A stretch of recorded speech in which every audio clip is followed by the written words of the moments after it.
Prime Minister na Rajya Sabhada aduga normal si hanjalay hanugumna tawdre school college sing loina mahange school kaba hore aduga ayamba na karada magayre na haibigi badu tasing mamakti akoi hudi normal si lakpa su laitri tanadana akoi mataw karam na akoi unity sagalakanda akoi amato may kongpom dang asi asugumba chinko kinar ko terrorist sing se masi tengnadabi na magtilepmina na bagay dumba punna le minana ba tinatang na bagay tanan na bagay da magta koy jiri kung tara may masingsi akoy athuba da akoy masinjare adugi da magta koy sem saba suloy jare aduna akoy na thamjaning badi ngasi akoy mamanga akoy gi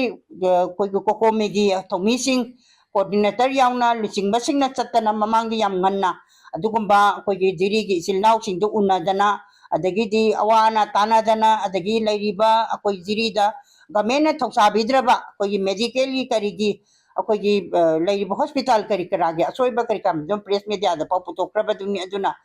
ngasi akoina muksasaga doribasna akogi laiba mapam dogi indigenous ki ba imasing laiba myam do koi punjan laga na tasan konjan na kanda koi amat to ndile ina na bagi tumba wari watai saba mayam punna akogi akoi wakalon do phagno na bai kongchat sida lamdam sida laibiriba akogi pukel sawba myam bu nungsibiba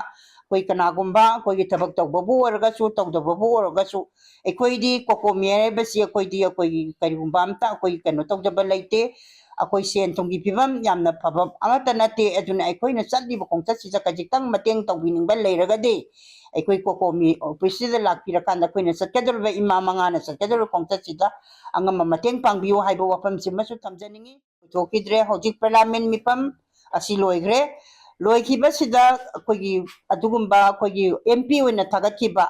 koi ngasigi oja bimona adugumba akogi energy Lok Sabha gi MP wena tagakiba oja bimona su yam phajaba akogi oiriba pibam sigi matangda akoi yam emotional oina lairiba akogi reality akoina huji huji wariba adugumba akogi mi lising humbugi matakta akoi relief camp ta lairiba sani gi sigi matangda Pongdokibane dubu daibakti kogi home prime minister na Rajya Sabhada aduga panpandana tongana kogi normal si hanjalay hanugumna tawdre akogi school college sing loina mahange school kaba hore aduga ayamba na karada magayre na haibigi badu tasing mamakti akoi hudi normal si lakpa su laitri maramdi kaino haibada asuk jamba mi singsi mayum makai akoy hanjandana magi mapam da tangdu laitana laitana ngasi normal si porok patu laitri sige matak sida sida akoy inaw na akoy huji si jirida pongpong sana huji ki asugum laba akoy chin ko kinar ko terrorist sing sina makata na sa tarak pa bong kapsalak pa yung may taba mayama sa tarai aduna akoy na ngasi akoy press ki sinaw sing da panjaningi badi asigumba kudong chada ba akoy kadangway loisan gadage haina khangdraba asigumba ngasigi lana si akoy ngasi akoy taraga ni pansuba Lok Sabha gi mipam aham sa san loikraba pawboda su huji loisan bini harga su karingmo apama mata ngasi pawboda putorok taba sina maram oiraga koy India government amasung Manipur government state government di matakta koy thajabam talaitre aduna tangay padana koy indigenous oiriba ngasi akoy lamdam sida kangnay paksigi indigenous oiriba akoy punamak punsalakanda tangay padansin ko kinar ko terrorist singi asigum laba